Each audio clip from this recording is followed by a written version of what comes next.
Hello, how's everyone doing? Yeah, good? Everyone full? All right, so let's jump into it. First of all, Jackie, thank you so much for being here.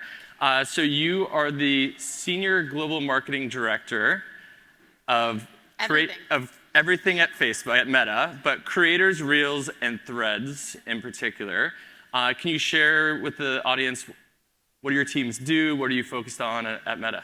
Yeah, I was trying to explain to someone last night. Also, I do this to my mom every week pretty much, and she still doesn't know. But if you open up your phone, my team is responsible for all the creation tools that creators use, like the camera, Reels, like how they look, how they fit the needs of creators, all the way from that to now Threads, which is our newest app. And so we help get all the products built and then out to all of our creators and brands to use.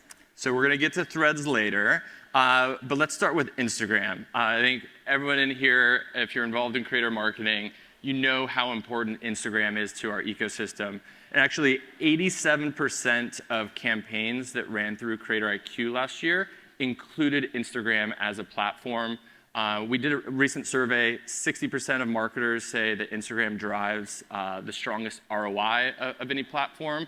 That same survey, 9 out of 10 creators said that they're creating content regularly for the platform. So it's kind of important. It's been around for a while, and there's been an evolution. You heard Connor talk about it a little bit earlier, the importance of scale now. And when I think of Instagram, I really do think of scale. But things have changed. This industry started very top of funnel. It started with brand collabs between creators and brands, but paid media is important, lower funnel commerce is important. What have you seen evolve over the years, and how's Meta staying on top of these trends? Yeah, I mean, listen, 2 years ago, we didn't really have a short form video product, and now here we are with Reels, fastest growing format. There's, on Facebook alone, there's over like 2 trillion minutes now spent with creator content. Reels is 20% of time with Gen Z, and Instagram is spent on Reels. So we have tried to keep pace with the way that people consume content by creating new formats, new ways for people to engage with creators. We also, the thing that I get excited about are all the different ways that creators can speak to different types of audiences. So we rolled out broadcast channels, which is a whole new experience for creators to talk to a much more targeted set of their followers. And I think earlier someone was talking about Angelique, I think, was talking about how the nano influencer, the micro creator. I'm excited about all the new tools and ways that they can reach an audience and they have power. And I see our role is helping them have that voice and then using paid media kind of as like an add-on to help expand their voices and their following. So we've launched a whole host of new tools for creators to connect with brands like Creator Marketplace, all the way through all the expression tools and the ways that creators can connect with each other and with their fans. So speaking of Reels, another amazing stat, as it's grown to be one of, if not the most popular short-form video format on social. We saw a 13x increase in Reels in 2022 over 2021. So everyone in this room is also jumping on board, understanding the importance of short form and specifically Reels. But you recently launched, I think last spring, partnerships ads. And I would imagine that Reels become a really important part of not just the organic reach, but via partnership ads. Can you talk a little bit about that product and how some of your brands are using them?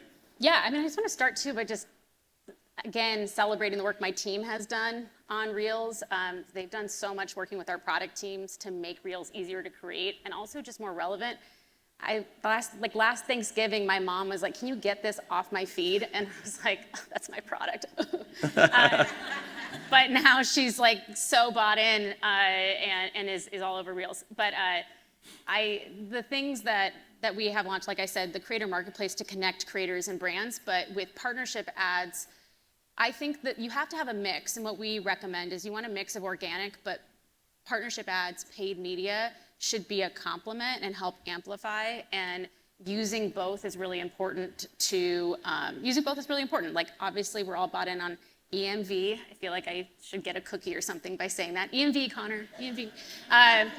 But like with partnership ads, I think what we're seeing is more and more money going there from the brands, but also more creators are more upstream in the creative process. And that's really important. It's not just about throw money behind something. It's about co-creating the campaign and the idea with the creator up front, because creators know their audience a lot better than anyone else. Yeah, oftentimes one of the criticisms is, you can kill a campaign, you can kill a creator relationship by over-editing, over-noting really that creative strategy to death, unfortunately.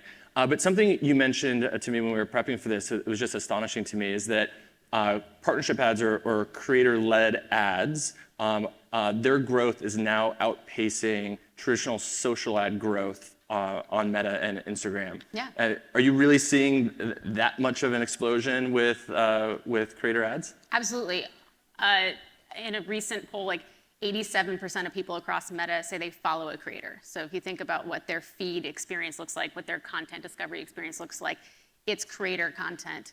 And then with Reels and with ads, like I think it's something like 80% of them end up buying a product they see from a Reel. And that makes sense because, I mean, I remember in the day when Zuck put out this huge roadmap. Also, I've been at Meta forever, but he put out this roadmap. He's like, soon we're going to be all photo. And I'm like, there's no way we're going to have photos on the site. And now here we are with video, and it's just a much better format to tell the story. Like we see the best brands, best small businesses, the best businesses in general are telling their story. And when that combines with the creator, that's a great thing. And so we see that in the data too, just by how many people are now buying things off of a Reel or following a creator or a business because of a Reel that they saw and making that connection. And actually Reels are shared 2 billion times every day. So think about not just the eyeballs you're getting and feed, but 2 billion times a day someone's sharing a Reel on our platforms. So when we talk about scale, Connor covered this earlier, but top brands, they are not working with dozens, hundreds. They're working with thousands, tens of thousands. In the case of Amazon, literally 6 figures creators, hundreds of thousands of creators every year. All those are not the mega-sized creators. They're not millions or tens of millions of followers. Oftentimes, they're actually tens of thousands. What trends are you seeing on your side as far as that shift? And maybe there's a balance of working with both ends of the spectrum, but that shift to kind of micro, nano creator focus. Yeah, I think we see, I think it was on the board too, having, adding a lot more creators to your creator set that you're working with and having that range, because you could have a creator that has a huge following, but if people don't really do much because of that creator, if they might have like millions and millions of followers, that's not as valuable as someone who maybe has 1,000 followers or 5,000 followers, and people hang on their every word and they will buy every product and they will try everything. And so I think it's really important to have the range. And I think now we're seeing so many, this kind of reminds me too of like the very early days of Facebook with some of you FMPs, Facebook Marketing Partners. Like we now have tools where it's now like an third-party tools that's making it easier for people to find creators in mass and work with them, because it's always been a scalability issue. But I think that now those tools are coming online in an easier way. That'll be an easier thing to involve a smaller set, but many creators. Just give us the APIs and we'll help everyone in this room. I gave you Reels API already. The right creators. Okay, yes. I will write that down. We are obviously great partners with Instagram and your Creator API. I'll write it down on the wish list. All right, so let's switch gears here. Meta also happened to launch maybe the most talked about, the most covered app of 2023 with Threads. There's obviously been a ton of positive written about it around launch and just the adoption curve. There's the challenges post-launch have been covered with things about ensuring you're maintaining the audience, maintaining engagement. Talk a little bit about the focus around launch, and then we'll get into kind of the good that came with the launch, and then we'll get into a little bit about what you're building, what you're shipping to kind of continue its growth. Yeah, first of all, I was pulled into a room 8.5 months pregnant, told, hey, we are thinking about this product. And then I had to scope it out and work on the launch. And one of the things that really was clear about the value proposition of the product was how creators needed to be at the center of the content from day one. The minute a person opened the app, we wanted content in there. And so it was a heroic effort. It was a lot of fun. And some of you creators might have been, some people in the audience might have been part of that. It was pretty wild. Huge launch. Then the last couple months, I got back from mat leave the day, July 10th. So we launched like the week before that.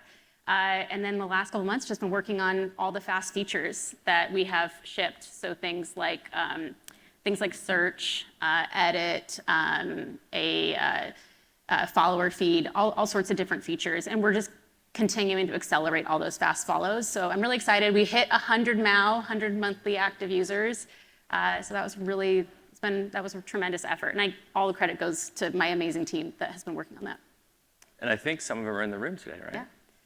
Nice. Try to corner them at the cocktail hour. So you mentioned your time at Meta. I think you said when you started there was about 800 people. Mm-hmm. How big's the org today?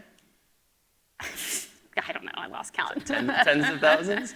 But 13 years, you've seen a lot change. You've seen the maturation of the company.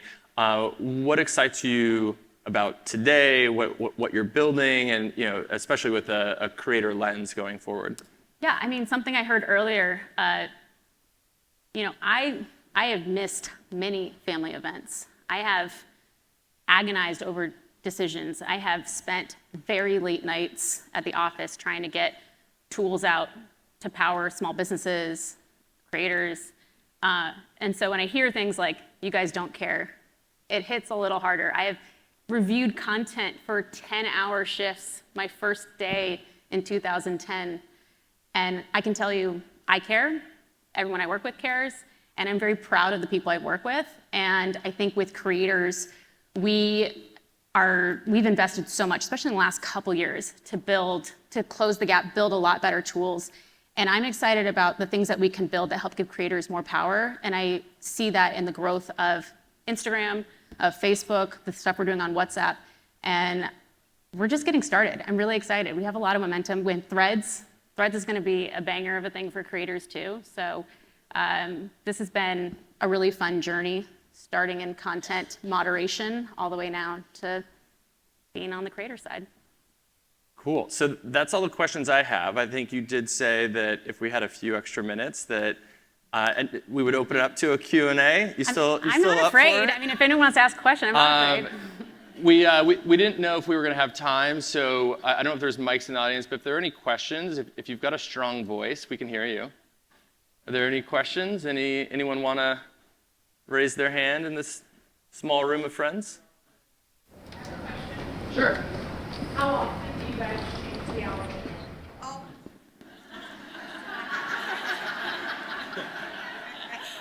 Just helping out with the softballs. Yeah.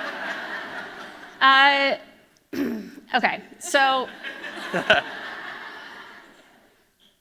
there's this really cool graph that when I first started, content on any platform goes in the exponential. I think you guys have probably seen like Moore's Law, like it goes up in the exponential. The thing about a place like, I mean, it doesn't matter if you're YouTube, TikTok, Instagram, Facebook, whatever, like we all have limited time and attention. We actually depend on algorithms to give us content that is relevant for us. And I think that's a good thing. The problem there is sometimes with the algorithm, it can be unpredictable. Like we don't know always like all the changes that are going into the algorithm because we're constantly making the algorithm relevant to where people are today, how they're consuming content, how you are consuming content, what you like to see. So how often we change the algorithm? I mean, it's probably changing right now. But I will say when it comes to a policy is different than the algorithm changing. Policy, those are very thoughtful, well thought out decisions. Some are rolled out a little more seamlessly than others. And those can also affect the algorithm depending on the policy. And that's different than just algorithm optimizations. Cool, thank you. Carter?